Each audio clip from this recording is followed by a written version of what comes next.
Hello friends, मैं आपका दोस्त डॉक्टर सुनील कुमार और आप देख रहे हैं डॉक्टर कुमार एजुकेशन क्लिनिक। सबसे पहले मैं आप सबसे एक रिक्वेस्ट करना चाहता हूं कि मैं व्हाट्सएप पे सबको पर्सनली रिप्लाई नहीं कर सकता और सबकी क्वेरीज़ नहीं ले सकता। तो यदि आपकी कोई जनरल क्वेरीज़ है, वो आपके फूड के बारे में या फिर आपके इलाज के बारे में या कुछ और भी आपकी बीमारी से जुड़ी हुई कोई आपका सवाल है, कोई क्वेरीज़ है, तो हमने फ्राइडे में एक लाइव सेशन रखा है आप लोगों की क्वेरीज़ के लिए। तो आप फ्राइडे में 5 PM से लाइव जुड़िए यूट्यूब पर और जो भी आपकी क्वेरीज़ है वो उधर रख सकते हैं और मैं कोशिश करूँगा कि आपकी जो भी क्वेरीज़ है उसका मैं आंसर दे पाऊँ, क्योंकि ये पर्सनली संभव नहीं है। बहुत सारे लोग व्हाट्सएप पे अपनी क्वेरीज़ रखते हैं।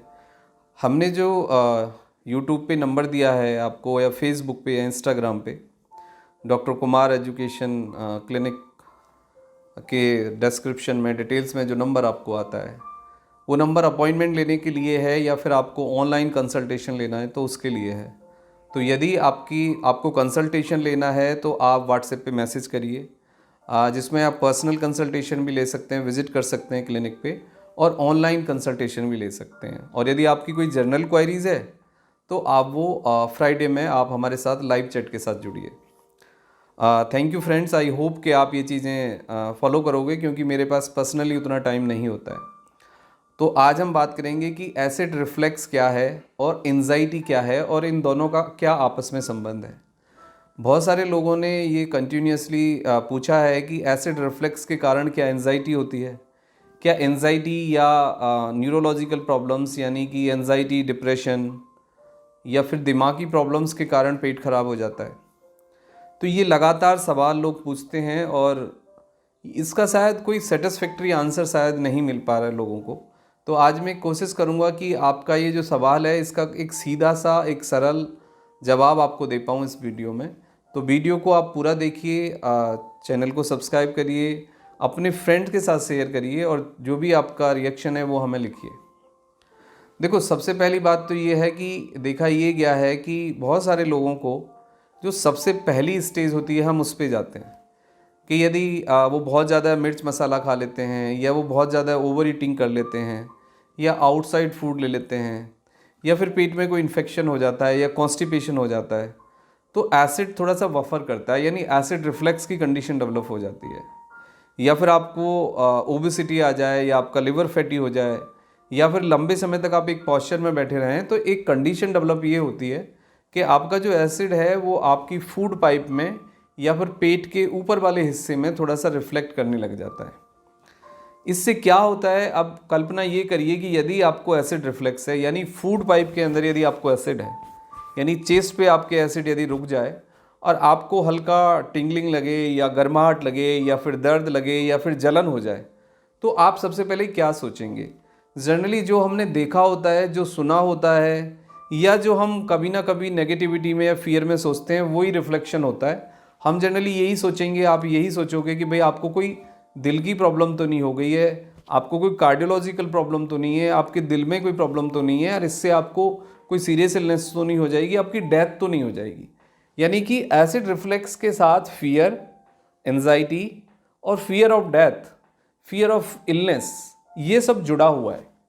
तो होता क्या है कि जब लगातार आपको एसिड रिफ्लेक्स होता है तो कुछ दिन के बाद आप देखते हैं कि आपको एंजाइटी हो जाती है। एंजाइटी मतलब एक फियर डेवलप हो जाता है कि भाई ये एसिड क्यों बनता है, आखिर ये क्यों नहीं ठीक होता है, क्योंकि हम पेट की जो काम करने की जो चीज़ है, यानी कि HCl हमें बनता ही है, HCl रिफ्लेक्ट ही करता है, HCl हमारे लिए ज़रूरी है, वो हम नहीं जानते। हम बस इतना जानते हैं कि भाई कोई दिल की बीमारी हमें ना हो जाए, क्योंकि हमने ये सुना है, ये पढ़ा है, ये देखा है कि जनरली प्री मैच्योर डेथ और जो दिल की बीमारियां होती हैं उससे इंसान को मतलब इंसान मर जाता है। तो वो फियर हमारा पीछा करता है और वो फियर एक कनेक्टिव चेन के रूप में हमें फॉलो करता है और हम फंस जाते हैं इसमें। फिर पहले तो खाली एसिड रिफ्लेक्स समस्या थी, आप जितने भी एंजाइटी, डिप्रेशन वाले पेशेंट हैं, इंसोम्निया वाले पेशेंट हैं, आप याद करिए आपकी प्रॉब्लम एसिड रिफ्लेक्स से शुरू हुई थी। यानी कि आपको थोड़ा सा एसिड बनता था, पेट की थोड़ी दिक्कत थी, भूख प्यास में थोड़ी गड़बड़ थी, या कॉन्स्टिपेशन था, या फिर आपको IBS हो सकता है। IBS मतलब आपको खाना अच्छे से नहीं पच रहा था, लेकिन फर्स्ट फेज था वो। अब सेकंड फेज ये है कि वो सब आप भूल चुके हैं, आपका ध्यान बस ओ एंजाइटी है, आपको ओसीडी हो गया, एक ही बात पे आप लगे रहते हो और आपके दिमाग में एक ही चीज़ है जो आपको फॉलो करती है, वो है कि मुझे कोई दिल की बीमारी या कोई बड़ी बीमारी या कोई कैंसर या कोई ऐसी चीज़ तो नहीं हो गई है कि जो डॉक्टर नहीं समझ पा रहे हैं, जो मेरे टेस्टिंग्स में नहीं आ रही है, कुछ अलग से है, कुछ अलग है। बस ये थॉट ही आपको बीमार करती है। तो आपको इस थॉट से, इस विचार से लड़ाई करनी है और इस विचार से डरना नहीं है। ये थॉट आएगा, इसको आने दीजिए, ये नेचुरल है, ये स्वाभाविक है।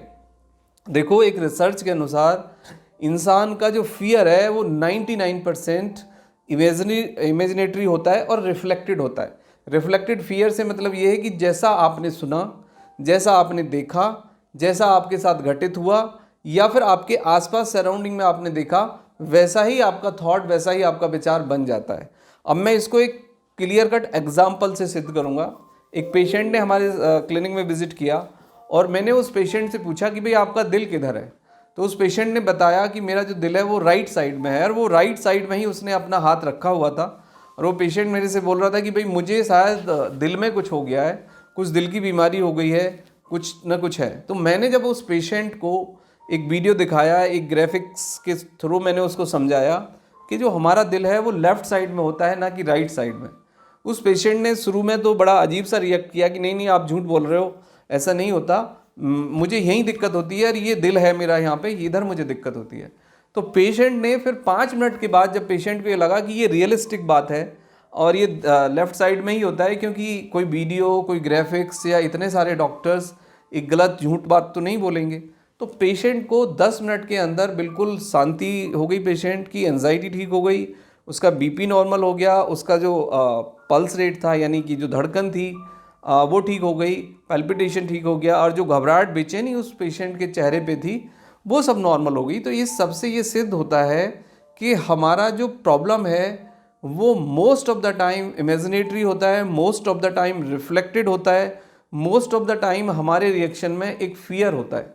तो आप इसको समझने की कोशिश करिए। अब इसको डील करने का सीधा सा तरीका है कि आप नॉर्मल फूड लीजिए, टाइम पे फूड लीजिए, खाने को अच्छे से च्यू करके खाइए। एंगेजमेंट बहुत ज़रूरी है। देखो, दिमागी एंगेजमेंट यदि नहीं होगा, ब्रेन के अंदर यदि खालीपन है, आपके पास खाली समय, तो ये चीज़ें बढ़ जाएंगी। आप एक डिसिप्लिन से 30 to 40 मिनट, ज़्यादा ना हो तो 30 से 40 मिनट वॉक करिए एटलीस्ट, और कुछ ना कर पाएँ। डीप ब्रीदिंग करिए, थोड़ा बहुत 10-5 मिनट म्यूजिक सुनिए और एक पॉजिटिव डिसिप्लिन के साथ अपनी लाइफ को परस्यू करिए। तो आप कुछ समय के बाद देखेंगे कि ये बदलाव हो गया है और आपका एसिड रिफ्लेक्स, एंजाइटी दोनों ही ठीक हो गए हैं, और आपका पेट, आपकी नींद, आपका फियर चला गया है। Then you feel compact, energetic, silent, cool, और आपको चीज़ें ना फिर उतना बॉदर्ड नहीं करेंगी, आप उतने एंसेस नहीं होगे और आपकी ये परेशानी धीरे धीरे कम हो जाएगी। इससे ना केवल आपके पेट से संबंधित प्रॉब्लम सॉल्व होंगे, बल्कि जो दिमागी प्रॉब्लम्स हैं वो भी काफ़ी हद तक ठीक हो जाएंगी। तो that is the only way to deal with that. सुनी सुनाई बातों पे जो आप वीडियो देखते हैं या आप गूगल पे पढ़ते हैं या आसपास जो देखते हैं, या कोई आपके नोन टू या रिश्तेदार को कुछ घटित हो गया है, वो आपको हो ऐसा ज़रूरी नहीं है। इन सब से आप अपने स्वास्थ्य का एक कंक्लूजन मत निकालिए, डायग्नोसिस मत बनाइए, खुद से डॉक्टरी मत करिए और खुद से ट्रीटमेंट मत लीजिए। Thank you very much and take care yourself.